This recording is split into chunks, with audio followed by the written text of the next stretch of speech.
जय हिंद, नमस्कार। आप सबका एक बार फिर से स्वागत है आपके अपने लोकप्रिय चैनल द सियासी टेबल में। राजस्थान की 7 विधानसभा की सीटों पर उपचुनावों की घोषणा हो चुकी है और उसके साथ ही 13 नवंबर को इन 7 विधानसभा सीटों पर मतदान होगा और 23 नवंबर को इसके नतीजे सामने आएंगे। राजस्थान की इन 7 सीटों के उपचुनाव के साथ साथ झारखंड और महाराष्ट्र में भी विधानसभा के चुनाव इन्हीं तारीखों में होंगे और उनके भी परिणाम 23 नवंबर को सामने आएंगे।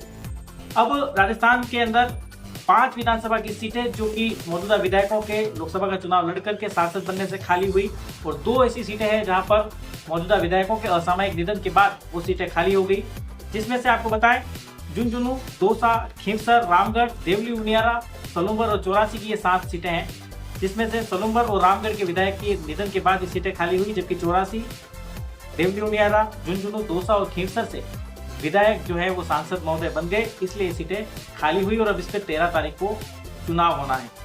अब इसको लेकर के बड़ी जबरदस्त कंटेस्टेंट फाइट देखी जा रही है। ये 7 सीटें जो हैं इसमें से 4 सीटें 2023 के विधानसभा चुनाव में कांग्रेस ने जीती, 2 सीटें अलग अलग पार्टियों के, 1 सीट बीएपी और 1 सीट आरएलपी के हनुमान बेनीवाल जीते और 1 सीट पर बीजेपी अपना कैंडिडेट जिता करके 2023 की विधानसभा के सदन में पहुंचा पाई थी इन 7 सीटों में से।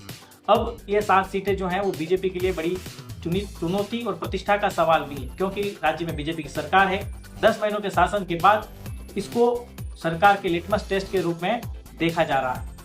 अब इन सीटों पर कुछ ऐसी सीटें हैं जहां पर आरएलपी खींवसर की सीट पे त्रिकोणीय मुकाबला बना रही है, तो 84 सलूंबर की सीट पर बीएपी जो है वो चुनाव लड़कर के इसको त्रिकोणीय मुकाबला बना रही है। हाल ही में बीएपी के प्रवक्ता ने बयान दिया कि बीएपी जो है वो स्वतंत्र रूप से विधानसभा की इन 7 में से 4 सीटों पर चुनाव लड़ेगी, जिसमें 84, सलूंबर, देवली उनियारा और दौसा की वो सीटें हैं आदिवासी बहुल इलाके की सीटें जिस पर बीएपी चुनाव लड़ना चाहती है। बीएपी अब मेवाड़ और बागड़ से बाहर निकलकर अपना विस्तार करना चाहती है और इसी सिलसिले में झारखंड में होने वाले विधानसभा चुनाव में भी बीएपी अपनी किस्मत आजमाने के लिए दम भर रही है और मौजूदा सांसद राजकुमार रोत झारखंड के दौरे पर हैं और वहां चुनाव का तैयारियों में वहां जुटे हुए हैं, तो उनके दूसरी पार्टी के सिपल साहब हैं वो इन विधानसभा के उपचुनावों में अपनी मशक्कत कर रहे हैं।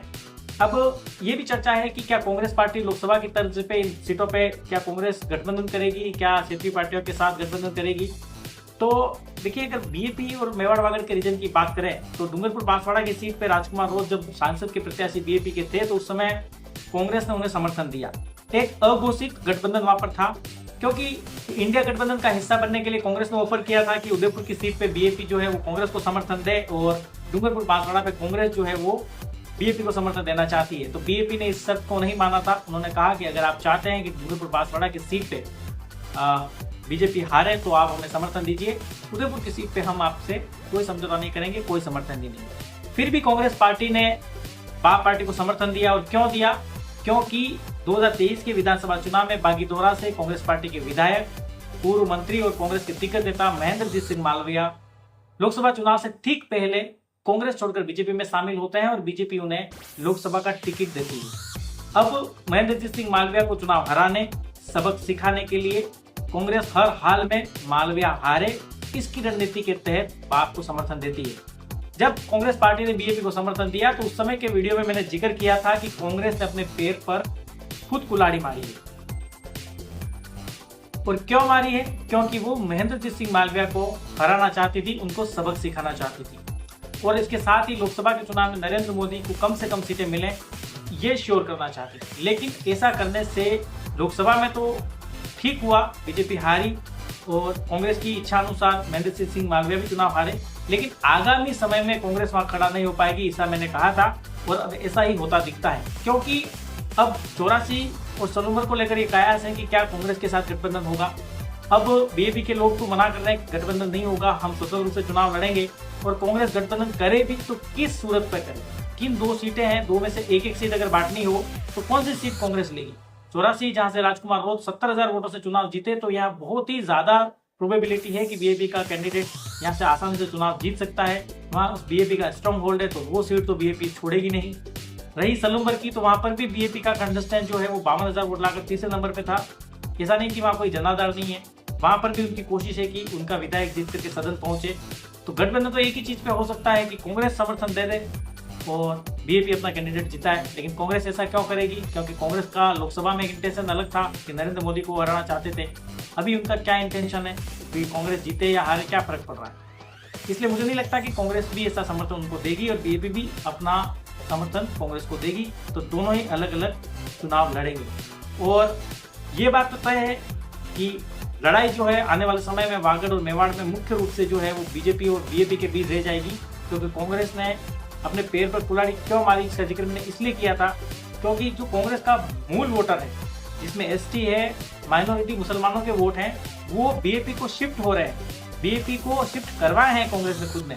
तो जब आप पंचायत समिति के चुनाव लड़ेंगे, जब जिला परिषद के चुनाव लड़ेंगे, जब विधानसभा के चुनाव लड़ेंगे, तो वो जो वोट जो आदिवासी अपने जाजब पे जाकर के बैठेगा बीजेपी के साथ और अपने बीजेपी के अपने लोगों के अपने बच्चे जो नौजवान हैं, जो तेज तर्रार पढ़ रहे हैं, मेहनत कर रहे हैं, उनको जिता करके सदन पहुंचा देगा, तो फिर से वो स्विच करेगा।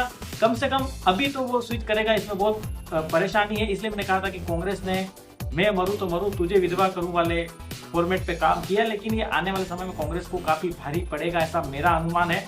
हो सकता है मैं गलत भी हूँ, राजनीति में कुछ भी हो सकता है, कभी बदल भी सकती है गणित, लेकिन फिलहाल तो मुश्किल नजर आ रही है। रही बात देवली उमियारा और दौसा की सीट, जहाँ पर एसटी बाहुल सीटें तो हैं, लेकिन बीजेपी वहां पर अपनी जमीन देख रही है। लेकिन वहां पर किरोड़ीलाल मीणा, मुरलीलाल मीणा जैसे दिग्गज नेता हैं जो एक अलग तरह की राजनीति वहां पर करते हैं। वहाँ के आदिवासी और यहाँ के आदिवासी में कल्चर में भी काफी डिफरेंस है, तो कितना वहां पर जगह बना पाएगी ये बड़ी देखने वाली बात है। लेकिन बीजेपी अगर वहां लड़कर के 5,000, 10,000, 20,000 वोट भी लेती है तो ये तो गेन ही होगा उनके लिए, क्योंकि नई पार्टी है, विस्तार करना चाहती है, तो उनके लिए गेन वाली बात है, कोई नुकसान वाली बात उसमें मुझे नजर नहीं आती। अब खीवसर की सीट है, खीवसर पे तो हनुमान बेनीवाल अपना कैंडिडेट लड़ा रहे हैं। उम्मीद है कि वो अपने भाई को लड़ाएं, पत्नी को लड़ाएं, किसको लड़ाएं वो तो उनकी पार्टी का फैसला है। लेकिन वहां पर भी जो मुकाबला है वो काफी टफ मुकाबला देखने को मिल रहा है। बीजेपी जो है वो अपनी लोकसभा की प्रत्याशी रही ज्योति मिर्जा को उम्मीदवार बनाएगा, ऐसा सुनने में आ रहा है, ऐसे कयास लगाए जा रहे हैं। तो ये 7 ऐसी विधानसभा सीटें जिसपे मुकाबला बड़ा दिलचस्प है।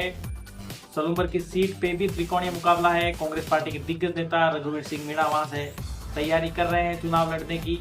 बीजेपी के मौजूदा विधायक की निधन के बाद वहां पर कई सारे कैंडिडेट लाइन में हैं। अब बीजेपी किसको सेलेक्ट करेगी ये देखने वाली बात होगी, जबकि बीजेपी भी अपने जो सिलेक्शन की उनकी सिस्टम है, प्रणाली है, उसके अकॉर्डिंग अपना कैंडिडेट तैयार करने की तैयारियां कर रही है।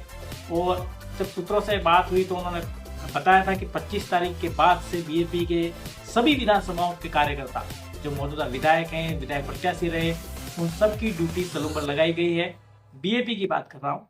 और किसी भी सूरत में वो इस बार इस मौके को छोड़ना नहीं चाहते। नौजवान लोग हैं, संघर्ष कर रहे हैं, किस एजेंडे पे चुनाव लड़ेंगे, कैसे जनता को कन्विंस करेंगे, कर पाएंगे नहीं कर पाएंगे, ये अलग बात है, देखने वाली बात है। लेकिन कोशिश पूरी कर रहे हैं, मेहनत पूरी कर रहे हैं। और लोकतंत्र में तो पार्टियों के लिए ये बड़ी अच्छी बात है कि मेहनत करें, लोगों के बीच में नेता नजर आए, लोगों के अप्रोच में हो, यही एक बहुत अच्छी बात है। लोकतंत्र के लिए स्वस्थ लोकतंत्र की निशानी है। आपका क्या सोचना है आज की इस एनालिसिस वीडियो में?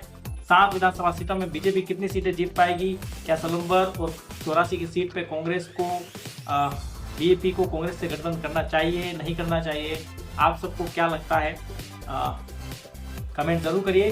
वीडियो पसंद आए तो लाइक करिए और हमारे चैनल को सब्सक्राइब जरूर करिए, क्योंकि हम लोग इन सारी सीटों पे जाकर के जनता की राय जानने की कोशिश करेंगे, लोगों से मिलेंगे, जो विधायक जो चुनाव लड़ रहे हैं प्रत्याशी, उनसे बात करेंगे, इंटरव्यूज करेंगे, तमाम सारे पॉलिटिकल शो आपके लिए लेकर के आते रहेंगे। इसलिए चैनल को सब्सक्राइब करें और हमारे साथ जुड़ जाएं और देखते रहें हमारा चैनल। आपका रिश्यूब हो। धन्यवाद। जय हिंद।